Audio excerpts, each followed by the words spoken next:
بسم الله الرحمن الرحيم. السلام عليكم ورحمة الله وبركاته. الحمد لله والصلاة والسلام على رسول الله وعلى آله وصحبه أجمعين. أما بعد، قال الله تبارك وتعالى: كتب عليكم الصيام كما كتب على الذين من قبلكم لعلكم تتقون. وقال الله تبارك وتعالى: شهر رمضان الذي أنزل فيه القرآن.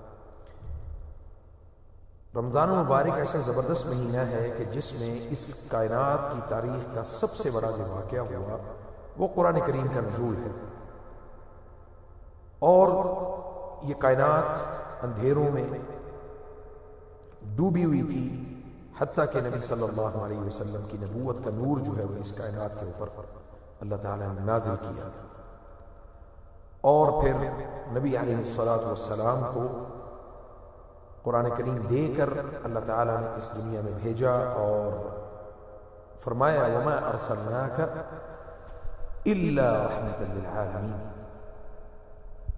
اب رمضان مبارک شروع ہوا چاہتا ہے، اللہ تعالیٰ کی رحمتیں اور برکتیں اور بہت تیزی کے ساتھ ان کا انتظار ایمان والے، یقیناً لوگ ایمان والے جو ہے وہ اس کا انتظار کر رہے ہیں۔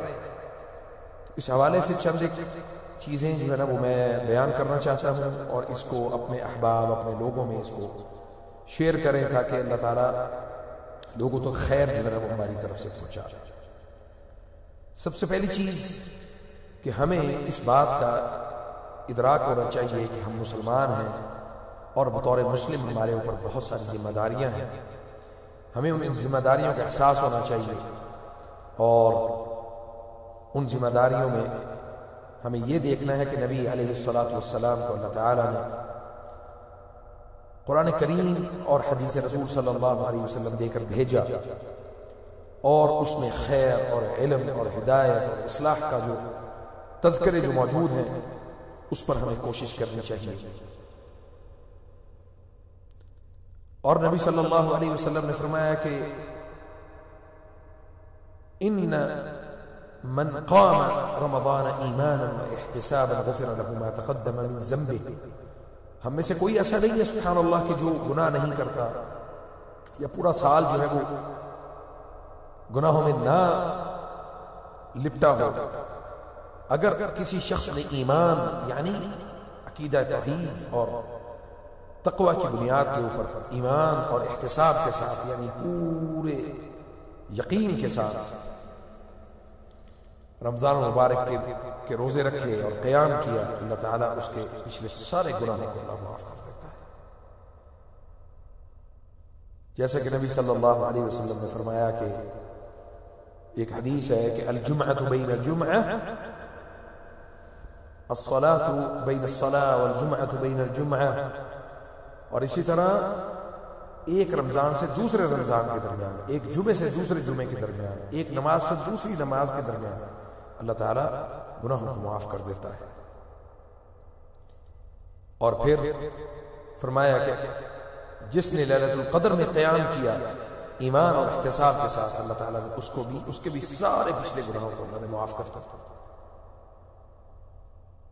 اور رمضان المبارک میں ہمارے ذمہ بہت سارے کام ہیں، اس میں ایک چیز جو ہے وہ تسحروا فإن في السحور في البركة، تسحروا فإن في السحور بركة۔ اور نبی صلی اللہ علیہ وسلم نے فرمایا کہ ان اللہ وملائکته یصلون علی المتسحرین، اللہ تعالیٰ جو ہے اور اس کے فرشتے جو ہیں وہ روزے داروں کے لیے، سحری کرنے والوں کے لیے ان کے اوپر درود بھیجتے ہیں، ثناء اللہ ودعاء الملائکۃ للمتسحرین۔ اور فرمایا کہ میری امت تب تک خیر پر رہے گی جب تک سحری میں دیر کرے گی اور افطاری میں جلدی کرے گی۔ جیسا کہ صحیح حدیث ہے لا تزال امتی بخیر ما عجلوا الفطر واخروا السحور۔ اسی طرح للصائم فرحتان، فرحة عند فطره وفرحة عند لقاء ربه۔ کس کے لیے؟ یعنی روزے دار کے لیے دو خوشیاں، سبحان اللہ۔ ایک خوشی کیا ہے کہ وہ جب افطاری کرتا ہے، اور دوسری خوشی کیا ہے جب وہ اللہ رب العزت سے ملاقات کرے گا انشاءاللہ۔ اب یہاں پہ میں چند ایک رمضان المبارک کے حوالے سے نیتیں جو ہے نا وہ جو ہمیں نیتیں کرنی ہیں وہ میں نیتیں بیان کر دوں۔ پہلی نیت کیا کرنی ہے جی کہ ہم نے تحقیق کرنی ہے کہ تقوی کا معنی کیا ہے، کیونکہ یہ ہمارا مقصد الاول، پہلا مقصد ہے ہمارا روزے دار کا، کہ روزہ رکھیں اور ہمارے اندر تقوی نہ ہو ایسا روزہ رکھنے کا کوئی فائدہ نہیں۔ دوسری نیت یہ کرنی ہے کہ توبۃ صادقہ و توبۃ نصوح و توبۃ صالحہ، نیک اچھی مضبوط توبہ کرنی ہے جس کے ساتھ اللہ تعالیٰ ہمارے تمام گناہوں کو اللہ تعالیٰ معاف فرماتا ہے۔ پھر نیت کرنی ہے کہ ہم نے رمضان المبارک میں نمازیں جو ہیں وہ جماعت کے ساتھ ادا کرنی ہیں اور تکبیر اولیٰ کے ساتھ نمازیں ادا کرنی ہیں۔ اذان سے پہلے ہم نے مسجد میں اپنی جگہ بنانی ہے۔ پھر نیت کرنی ہے کہ ہم نے اعتکاف کرنا ہے۔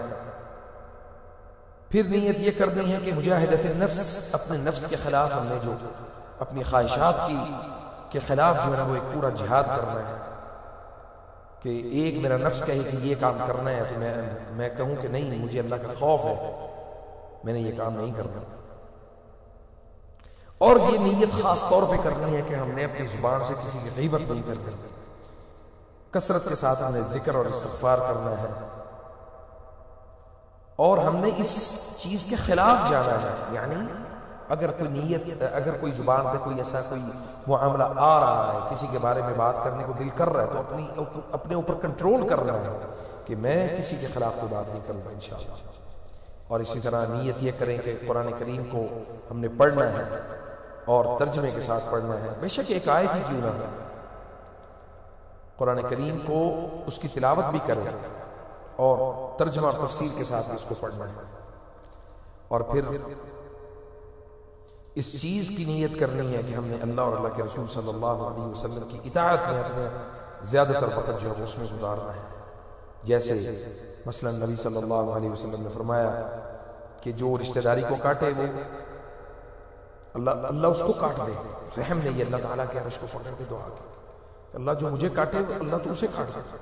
رمضان المبارک میں عبادات بھی کریں لیکن ہمارے رحم کے رشتے ہم سے دور ہو جائیں، ہم سے کٹ جائیں، صلۃ الارحام کریں، مساکین کو کھانا کھلائیں، اور اسی طرح رمضان المبارک میں کثرت کے ساتھ صدقہ جو ہے وہ نکالیں اور لوگوں کو کھانا کھلائیں، اور اس بات کی نیت کریں کہ ہم نے روزے داروں کی افطاریاں کروانی ہیں، ان کی سحریاں کروانی ہیں۔ بالکل آپ اگر سحری کروائیں گے تو آپ کے لیے ویسے ہی صدقہ ہے، ویسے ہی سحری اور افطاری کا کرنے والے کے لیے جیسے اللہ تعالیٰ نے کمثل اجر فاعلہ، اسی کے مطابق اللہ تعالیٰ آپ کو اجر عطا فرمائے گا۔ اور اس بات کی نیت کرے کہ ہم نے سب کو معاف کرنا ہے، کسی کا دل نہیں دکھانا، کسی کو تکلیف نہیں دینی، کسی کے لیے کوئی تکلیف کا سبب نہیں بننا، اپنے دل کو صاف کرنا ہے، بغض کے ساتھ بغض سے اپنے آپ کو صاف کرنا ہے، حسد سے اپنے آپ کو صاف کرنا ہے، لوگوں کی چیزوں کے اوپر دیکھ کے لوگوں کو برکت کی دعائیں دینی ہیں، خیر کی دعائیں دینی ہیں، اور اسی طرح مختلف معاملات کے اندر اپنے آپ کو مشغول رکھنا ہے۔ اور پھر یاد رکھیں کہ ہم نے 5 نمازوں کا میں تھوڑا سا آپ کو مختصراً بتا دوں کہ ہم نے 5 نمازوں میں کیا کیا کرنا ہے۔ فجر سے پہلے ہم نے تہجد پڑھنی ہے، جیسا کہ اللہ تعالیٰ نے فرمایا کہ امن هو قانت آناء الليل ساجدا وقائما يحذر الآخرة ويرجو رحمة ربه، اور سحری کرنی ہے، پھر اس کے بعد استغفار کرنا ہے، وبالاسحار هم يستغفرون، صبح کے ٹائم جو اللہ تعالیٰ سے معافی مانگتے ہیں، طلب کرتے ہیں کہ یا رب ہمیں معاف فرما، اور پھر فجر کی نماز سے قبل جو ہے فجر کی نماز سے قبل 2 رکعت ادا کریں۔ نبی صلی اللہ علیہ وسلم نے فرمایا رکعت الفجر خیر من الدنیا وما فیہا، اور اسی طرح صبح فجر کی نماز ادا کریں، اور پھر اس کے بعد مسجد میں بیٹھ جائیں، اپنے آپ کو ذکر اور اذکار میں مشغول رکھیں، دعاؤں میں مشغول رکھیں، قرآن کریم کی تلاوت میں مشغول رکھیں، حتیٰ کہ نماز کھڑی ہو جائے۔ نبی علیہ السلام نے فرمایا کہ الدعاء لا يرد بین الاذان والاقامہ، اذان اور اقامت کے درمیان جو ہے دعا کو رد نہیں کیا جاتا۔ اسی طرح اپنا وقت مسجد کے اندر گزاریں حتیٰ کہ طلوع الشمس ہو جائے، پھر 2 رکعت نماز ادا کریں، پھر اپنے گھر آ جائیں، اور پھر اگر نیند کا غلبہ زیادہ ہے تو کچھ دیر آرام کر لیں، اور صبح کے وقت کے اذکار جو ہے وہ لازمی کریں، اس وقت اذکار کر کے پھر آئیں اپنے گھر میں۔ اور نبی صلی اللہ علیہ وسلم نے فرمایا کہ یہ دعا جو ہے ان یبارک اللہ فی یومک، اس دعا کے بدلے میں اللہ تعالیٰ تمہارے دن کے اندر اللہ تعالیٰ برکت پیدا کر دیتا ہے۔ وہ دعا کیا ہے؟ اللہم انی اسألک خیر ما فی هذا اليوم فتحہ ونصرہ ونورہ وبرکتہ وہداہ وَأَعُوذُ بِكَ مِن شَرِّ مَا فِيهِ وَشَرِّ مَا بَعْدَهُ، اور پھر کچھ دیر آرام کریں اور ریلیکس ہو جائیں۔ اور اسی طرح اس کے بعد کسی نے اپنے کام کے سلسلے میں جانا ہے، کہیں مصروفیت ہے تو اپنی وہ مصروفیت مکمل کریں،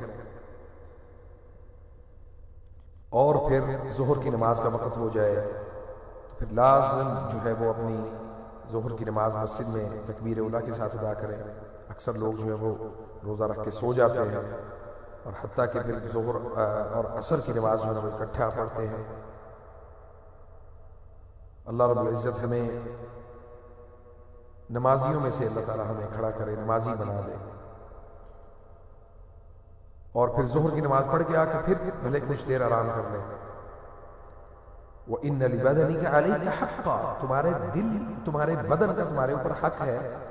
جہاں پہ راحت محسوس کرنا چاہتے ہیں، جہاں پہ راحت لینا چاہتے ہیں، وہاں پہ ضرور راحت لیں، وہاں پہ ضرور آرام کریں۔ اسی طرح عصر کی نماز ادا کریں۔ نبی صلی اللہ علیہ وسلم نے عورتوں کے لیے خاص طور پہ فرمایا کہ رحم اللہ امرأ صلی قبل العصر 4، یعنی جو عصر سے قبل جو ہے نا وہ 4 رکعت ادا کرے، اللہ تعالیٰ اس عورت کے اوپر رحم کرے۔ رواہ ابو داؤد والترمذی۔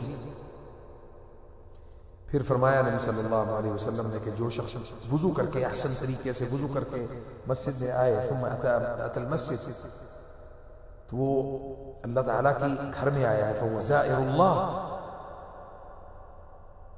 وہ اللہ تعالیٰ کی زیارت کرنے آیا ہے مسجد میں۔ وحق علی المزور، اللہ کا اس بندے کے اوپر کیا حق ہے؟ ان یکرم الزائر، اللہ اس کی عزت میں اضافہ کرے۔ بہت سارے لوگ جو ہیں وہ مسجدوں سے نماز پڑھنے کے بعد فوراً بھاگ جاتے ہیں، تو اپنے آپ کو مسجدوں میں ٹکا کے رکھیں۔ پھر مغرب کا وقت ہو جائے، اس سے قبل جو ہے وہ دعائیں پڑھیں، اور دعائیں پڑھ کے بہت زیادہ دعا کریں، کیونکہ روزے دار کی دعا کو اللہ تعالیٰ رد نہیں کرتا۔ ثلاثة لا ترد دعوتهم وذكر منهم الصائم حتى يفطر، تو یہاں تک کہ وہ افطاری کر لے، افطاری جب تک نہیں کرتا اللہ تعالیٰ اس کی دعا کو رد نہیں کرتا۔ دعائیں وہ جو بھی کرتا ہے اللہ تعالیٰ اس کی دعا کو قبول کرتا ہے۔ اور خاص طور پہ یہ دعا ضرور پڑھیں، ذهب الظمأ وابتلت العروق وثبت الاجر انشاءاللہ، کھجور پانی کھانے کے بعد یہ دعا پڑھیں۔ پھر مسجد میں نماز ادا کریں، اور اس سے قبل اپنے شام کے اذکار پورے کریں، اور نماز ادا کریں عشاء کی، اور پھر تراویح ادا کریں، اور اللہ تعالیٰ سے اپنے لیے بہت دعائیں طلب کریں۔